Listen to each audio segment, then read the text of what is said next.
사랑하는 성도님들 반갑습니다. 좋은 목요일입니다. 계속해서 요한계시록 살펴보고 있는데요. 어제에 이어서 계속해서 18장 뒷부분 살펴볼 수 있도록 하겠습니다. 이 18장에 있는 9절부터 뒤에 이제 끝까지 나오는 내용은 크게 네 부분으로 나눠지는데, 앞부분은 이 바벨론의 멸망을 보면서 슬퍼하는 세 부류의 사람들이 나옵니다. 그래서 세 개의 슬픈 노래, 애가가 나오고요.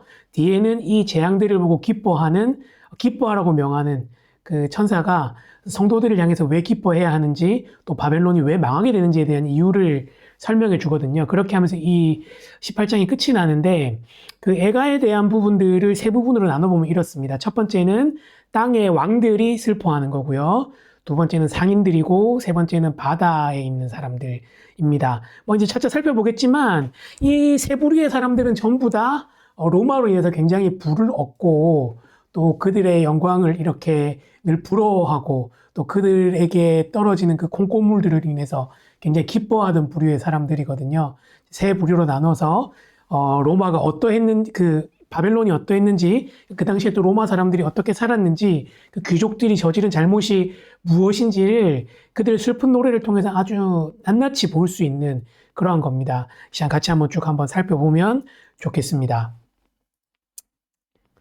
9절에 보면 이 왕들에 대한 얘기가 나오죠.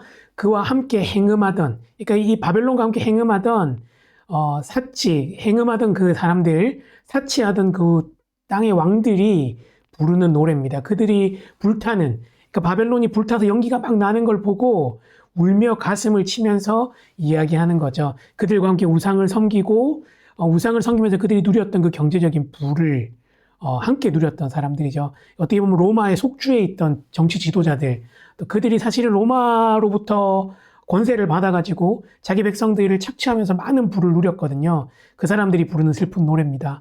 그의 고통을 무서워하면서, 그러니까 로마가 당하는 그 고통을 보면서 무서워하는 거죠.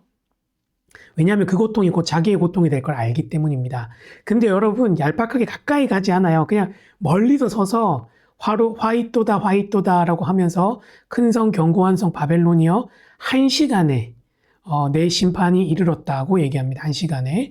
여기서 영어도 1hour라고 되어 있는데, 그냥 물리적으로 그냥 1시간이 아니라 짧은 기간에 모든 것들이 멸망하면서 도저히 믿을 수 없다라는 생각들을 하는 거죠. 사람들이 공든탑이 무너지려 이런 생각하잖아요. 근데 단번에 무너진다는 겁니다. 그러면서 이제 그 다음 부류, 땅에 있는 상인들, 그러니까 이 로마의 사치품을 많이 팔면서 치부했던, 앞에 이제 그렇게 17장에 마지막에 표현들이 나왔잖아요. 그 치부했던 사람들의 그 슬픈 이야기가 또 나오는데, 사실은 그들이 더 이상 돈을 못 버니까 슬퍼하는 건데, 한번 살펴봅시다. 땅의 상인들이 사실 그를 위하는 게 아니죠. 그 때문에 울고 자기 때문에 우는 거예요. 자기를 위하여 우는데, 애통하는데, 다시는 그들의 상품을 사는 사람이 없기 때문에 우는 겁니다. 이게 총 29가지의 품목이 나오는데요. 그것을 이런 카테고리별로, 어떤 사람은 6개로 나누고 어떤 사람은 7개로 나누는데, 여기 만화 요한계시록에 나와 있는 표에 보면 7가지 카테고리로 나눕니다. 금속류, 의류, 가제도구, 향품류, 식품류, 가축류, 사람, 이렇게 나누는데, 사실 굉장히 아주 사치품들이 많이 포함되어 있어요. 일상적인 것들은 많이 있지 않고요. 쭉 살펴보면 몇 가지만 제가 예를 들겠습니다. 그 상품은 금과 은과 보석과 진주, 세마포 이렇게 쭉 나오는데, 대표적으로 이 금 같은 거 있잖아요. 그 당시에도 금을 캐기 위해서 많은 노예들이, 맨 마지막에 나오는 그런 노예들을 썼는데, 얼마나 가혹하게 일을 시켰는지, 이 사람들의 수명이 몇 년밖에 되지 않았다 그래요. 그러니까 아주 착취하고, 이 금을 통해서 그들이 자기의 사치를 드러내거든요. 자기의 부유를 드러내기 위해서 남자도 은금으로 장식품을 만들고, 또 보석을 받고, 진주도 굉장히 그런 역할들을 많이 했는데, 사치품을 통해서 자기 부를 드러내고 과시하는 욕구를 채우는 거죠. 근데 여기에 수많은 사람들의 목숨이 들어간 겁니다. 그러면 뒤에 보면 또 각종 향목과 상아, 코끼리 뿔이 나오죠. 이때부터도 이게 있었는데, 그 당시도 기록들을 찾아보면 이 당시에 얼마나 많은 이 상아들에 대한 수요가 있었는지 공급을 맞추다 보니까 아프리카의 코끼리들이 이때 멸종될 뻔했다라는 그런 기록들이 있다고 하더라고요.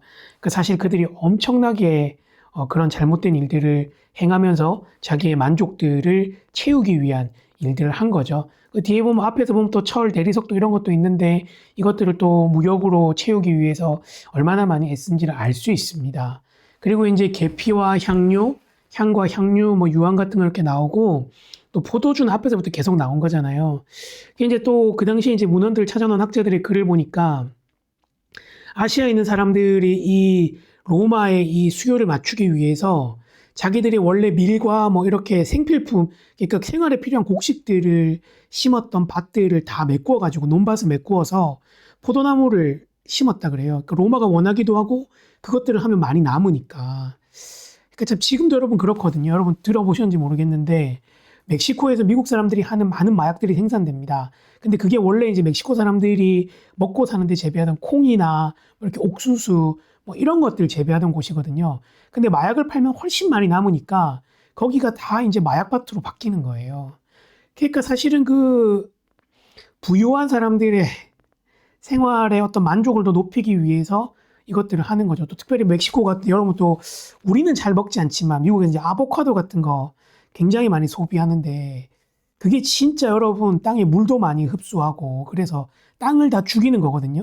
근데 미국 사람들이 많이 소비하니까 멕시코 사람들이 그냥 더 많은 돈을 벌기 위해서 그것들을 재배하는 것과 똑같은 원리가 이제 이루어지는 거죠. 그리고 심지어는 가축들도 그렇게 해서 목초지를 만들면서 이제 사람들의 꼭 필요한 사실은 이제 이게 뭐 가축은 그 당시에는 경제 활동을 위한 농사 활동을 위한 거였는데 그것들을 넘어서서 소고기와 양고기 뭐 이런 것들을 생산하기 위해서 많은 것들을 목초지로 쓰는 그런 일들이 생기는 거죠. 또 그것뿐만 아니라 이제 사람들의 영혼들마저도 영혼을 사고 팔 수 없지만 사람들을 노예로 사고 파는 일 또한 한 겁니다. 사실 이게 로마에서 일어난 일들을 보면서 반복되는 역사를 보는 거죠. 뭐 노예의 역사라든지 뭐 이렇게 많은 착취의 역사들을 보게 되는 겁니다. 그러면서 계속 얘기하죠. 바벨론아 내 영혼이 탐했던 과일이 내게서 떠났다. 이들의 영혼이 하나님의 영광을 사모해야 되는데 과일을 탐하는 거죠. 그리고 그들이 또 이 빛나는 것들을 사모했는데 사실 우리가 빛나는 하나님의 영광을 사모해야 되잖아요. 그런 것이 아니라 잘못된 것을 사모하는데 그래서 결코 이제 이것들을 다시 보지 못하는 상황에 이르는 거죠. 바벨론으로 말미암아 치부한 그러니까 부를 축적했던 사람들이 이 상품의 상인들이 그 바벨론이 당하는 고통을 보고 무서워하고 멀리 서서 울고 애통하는 겁니다. 그러면서 앞에 있었던 그 왕들이 했던 멘트와 똑같죠. 화이또다 화이또다 큰 성이여 세마포옷과 자주옷과 붉은 옷을 입고 금과 보석과 진주로 꾸민 것인데 이게 이제 그 로마가 향유하던 사치품들이죠. 근데 여러분 이것들은 사실은 로마가 향유하던 사치품이기도 하지만 사실 세마포 옷과 금과 보석은 사실 제사장들이 입던 옷이기도 하죠. 그러니까 그들이 하나님의 제사장들을 모방해서 이 일들을 한다는 것들을 보여주고 실제로 여기에 쓰인 보석은 뒤에 가면 주님의 신부를 새 신부를 나타내는 새 예루살렘과 새 땅을 또 보여주는 그들을 묘사하는 것이기도 합니다. 그러니까 그들이 늘 하나님의 가짜로서의 그 영광들을 사모하면서 그것들을 사치로 했다는 것들을 보여주는 그런 보석들이죠. 그러나 그러한 부가 한 시간 만에 또 망하는 거예요. 이제 마지막으로 세 번째 해통하는 부류가 나오는데 바다에 있던 사람이죠. 선장과 각처를 다니는 성객들, 선원들, 바다에서 일하는 자들인데 이들이 이제 무역을 하면서 굉장한 부를 획득했거든요.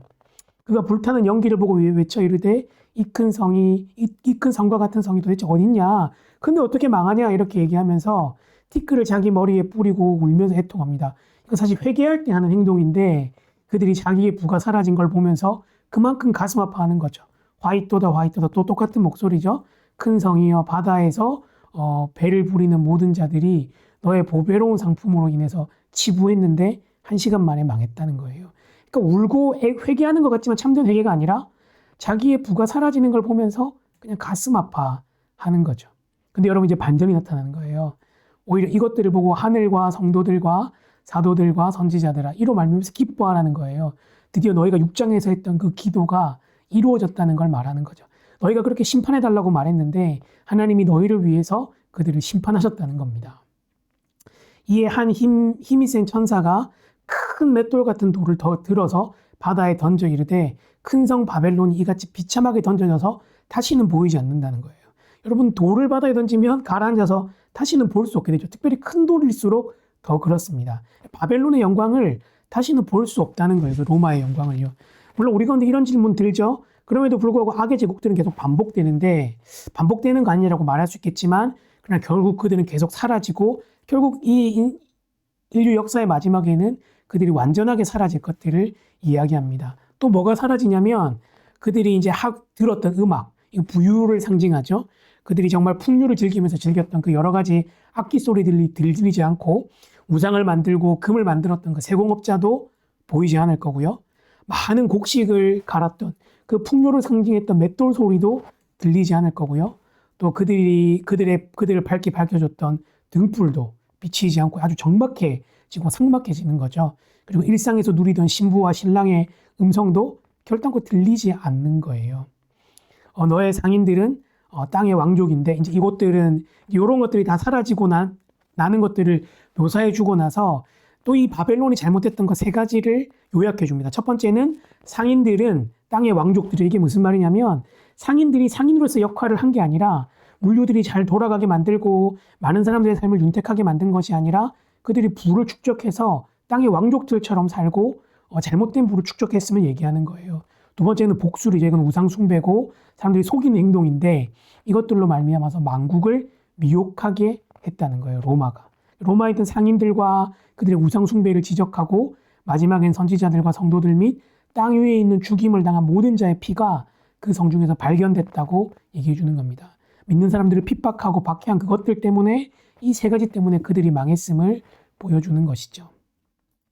성도의 기도가 결코 헛되지 않고 하나님께서 그들의 모든 악행들을 아신다는 것들을 보여줍니다. 반전이 반드시 일어난다는 것들을 얘기해 주는 것이죠. 참 이것들을 보면서 제가 여러 가지 생각들을 하는데 우리 안에 이런 어떤 그 부의 불평등, 하나님의 뜻대로 살지 못하고 바벨론의 법을 따라 사는 것들이 없는지를 꼼꼼하게 돌아보며 회개하고 내어놓아야겠다는 생각들을 하게 됩니다. 그리고 하나님께서 우리의 기도와 아픔들을 기억하시고 갚으실 거라는 걸 믿고 끝까지 행동해야 되겠다라는 생각들을 하는 것이죠. 우리가 시간 기도할 때 하나님 새날 주셔서 감사합니다. 우리의 삶에 바벨론과 같은 행동은 없는지 살피게 하시고 돌이키게 하시고 주님께서 오실 날을 사모하며 소망하면서 이 땅을 살게 해달라고 기도할 때 피아가 부른 이제 역전되리라 라는 찬양 함께 들으면서 기도했으면 좋겠습니다. 기도하겠습니다.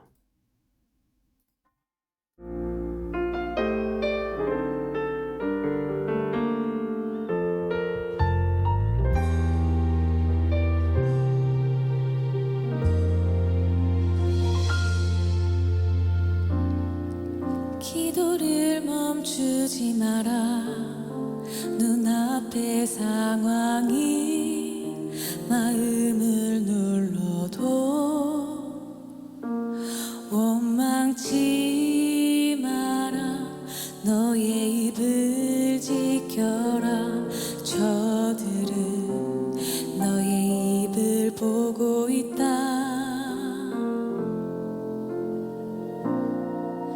마음을 뺏기지 마라. 내가 널 도우지 않는단 소리에 너의 모든 게 불리해도 너는 기도를 계속하라. 너 기도를 멈추지 마라. 내가 너의 그 모든 상황을 바로 역전시키리니 너 기도를 멈추지 마라. 내가 잠시도 쉬지 않고 모든 걸 지켜보고 있으니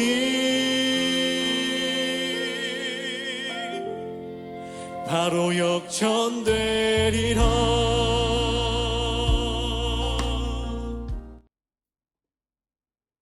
좋으신 주님 감사합니다. 우리의 모든 상황을 역전시키실 그 주님을 기대합니다. 이 소망을 가지고 하루를 살게 하시고 우리 안에 깊이 뿌려박혀 있는 바벨론과 같은 습성이 없는지를 돌아보고 주님의 말씀을 따라 사는 우리가 되도록 인도하여 주시옵소서. 감사합니다. 예수님의 이름으로 기도합니다. 아멘. 사랑하는 성도님들, 오늘 또 하루 잘 보내시고 계속해서 요한계시록 잘 달려가면 좋겠습니다. 축복합니다.